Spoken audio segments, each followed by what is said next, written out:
আজকে নির্বাচনের গণজোয়ার বইছে, তখনই ষড়যন্ত্রকারীরা চক্রান্তিকারীরা হামলার পথ বেছে নিয়েছে, হত্যাকাণ্ডের পথ বেছে নিয়েছে।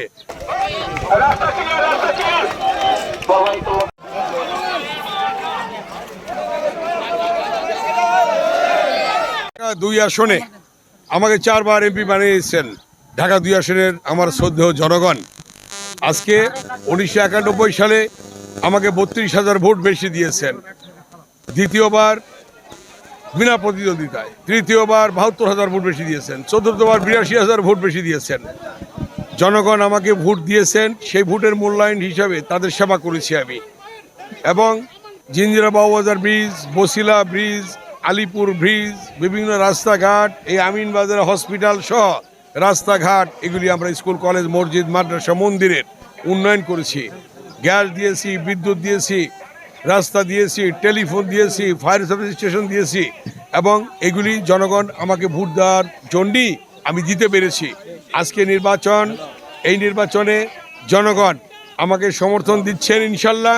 এবং আগামীতে আমি নির্বাচিত হলে এই ঢাকা 2 আসনকে ঢেলে সাজাবো, আধুনিক শহর হিসাবে ইনশাল্লাহ গড়ে তুলব।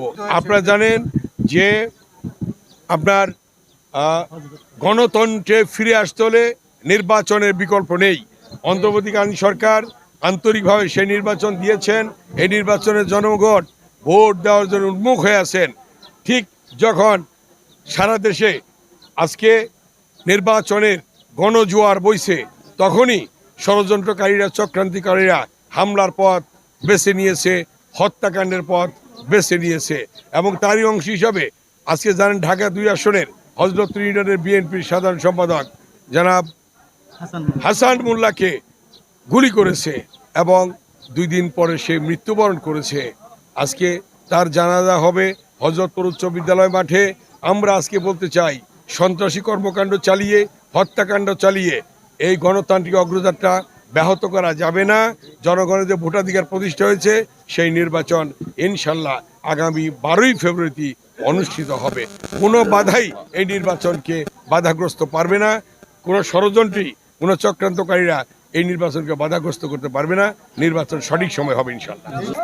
এই নির্বাচনে সরকারের প্রতি আমার আহ্বান থাকবে, আজকে যেভাবে সারা দেশে সন্ত্রাসীরা আজকে গুলি চালাচ্ছে, হত্যাকাণ্ড সংগঠিত করছে, সরকারের প্রতি আমার আহ্বান জনগণের, ভোটারদের পর্যাপ্ত নিরাপত্তা ব্যবস্থা করার জন্য আমার আহ্বান থাকবে।